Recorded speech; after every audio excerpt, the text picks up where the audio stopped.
দেশের অন্যতম শতভাগ রপ্তানিমুখী আখাউড়া স্থলবন্দর।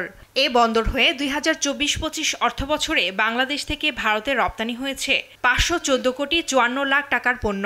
বিগত ২০২৩-২৪ অর্থবছরের তুলনায় প্রায় ৮৭ কোটি টাকা বেশি। তবে একই সময়ে ভারত থেকে আমদানি হয়েছে ৭ কোটি ৩১ লাখ ৮২ হাজার টাকার পণ্য। গত বছরের তুলনায় ৫১ লাখ টাকা কম রাজস্ব আদায় করেছে সরকার।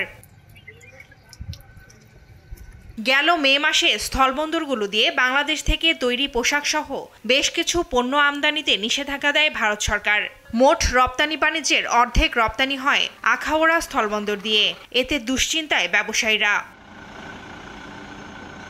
ব্যবসায়ীদের দাবি, নিষেধাজ্ঞার কারণে নতুন ২০২৫-২৬ অর্থবছরে রপ্তানি বাণিজ্য ঘাটতি হবে অন্তত ৩০ থেকে ৪০%।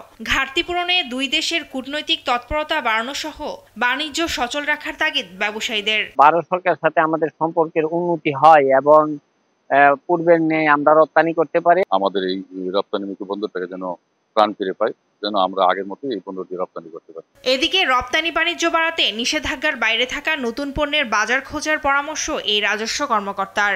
মে মাসে কিছু প্রতিবন্ধকতা বা রেস্ট্রিক্টেড থাকা সত্ত্বেও রপ্তানির ক্ষেত্রে কোনো প্রভাব পড়েনি, বরং রপ্তানি দিন দিনই বৃদ্ধি পাচ্ছে। জেলা প্রশাসক জানায়, সম্প্রতি আখাউড়া স্থলবন্দর পরিদর্শন করেছেন ভারতে নিযুক্ত বাংলাদেশ হাই কমিশনার।